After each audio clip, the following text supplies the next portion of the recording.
Sam, you talked a lot about that this is quite a special time, and the opportunity for you at the moment is actually connecting, with your family, mates, and that. Why is that important for you? I think that connection, it's real easy to get caught up in your own little world, your own little bubble. Excuse the pun. But it's easy to do that, where times like this, it's actually harder to keep connected with people because you are stuck in your own little confined space, whether it's a small section or if you're a primary industry, you've got a bit more scope. But keeping connected is just keeping you sane, really. It's keeping you connected with your mates, yarning away. Sometimes, I've been talking to friends and we're actually talking about, nothing really, but it's actually just the social element of catching up and finding out what they've been up to and what they're doing to keep themselves busy or excited and in shape.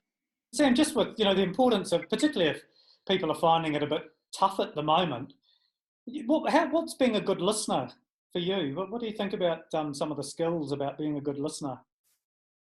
It's actually really, really hard to be a good listener. You've actually just got to sit there and absorb what the person's saying, and sometimes people might talk for 30 seconds, some people might talk for 2 minutes and kind of get things off their chest and share their experiences, whether they're good or bad. The best piece of advice I've been given is silence is gold. So sometimes you actually need that silence before you answer a question or ask a question, just wait. And sometimes it might be 5 seconds, sometimes it might be 10 before people answer the question. It gives people time to think so they can answer it the way they want to and hopefully truthfully. Yeah, that's right. And actually, one interesting, I think, is particularly as practical people and particularly blokes, often we're wanting to solve problems pretty quickly, like sort of move on to the next thing. And I know, and I've sort of, when I've heard a lot of people who just want someone to listen to them, they actually don't want them to necessarily solve the problem. In your experience, how does that roll with you? Yeah, I'm probably a typical Kiwi bloke. I want to get in there, make a plan, and right, we'll do this and we'll sort it out, and right, we're at a good plan, let's go forward. But like you say, sometimes just listening is the best thing, and that's what you've got to do. And sometimes people talk through and actually come up with the answer themselves, and you've just really helped them by your questions, haven't you? Yeah, sometimes they know the answer, but they just need someone to reconfirm what they're thinking is the right step. And I think that's the hard thing when you are taking on that listening role, to just do that, listen. People who are maybe feeling a bit more under the pump with some of the implications of this on their business, what strategies do you use that work for when things aren't going according to plan? Yeah, so we're in that situation at the moment.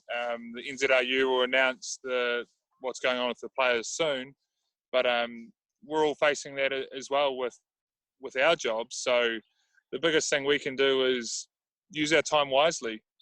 For myself, we weren't allowed to play in Japan for 4 weeks. I think it ended up being 6 weeks. So a friend and I, we thought, right, what can we do with our time? Do we sit at home and just watch TV and get grumpy and the kids will get angry? How can we actually use this time to better ourselves?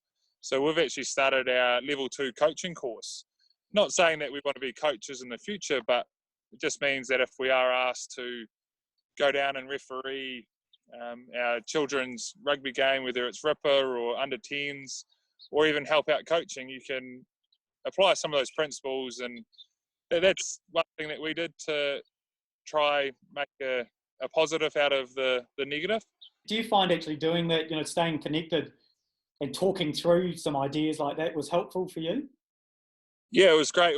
We asked a few other players, do they want to do it? And some people, it was definitely the worst case scenario. They would think there'd be nothing worse than that. Other people, they were quite excited by it. So it's you got to find out what you're interested in and go from there, and that'll flow. But there's so many opportunities. Whether you want to get your heavy traffic license, you can do all the research. So once lockdown does finish, you can go into an AA and actually sit it and get your learners, and then you've actually started that process rather than just be twiddling your thumbs. And just around just keeping yourself, with your routines around keeping physically fit, how's that all going?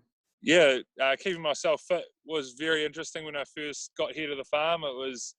We kind of come off that 4 to 6 weeks of training but not playing, so I was still pretty fit, pretty strong. So then got here to the farm, obviously no gym, no real flat area to run on, so had to change what I was doing. But the way it's kind of panned out, this is really our break now, so I've actually pulled my training back a long way.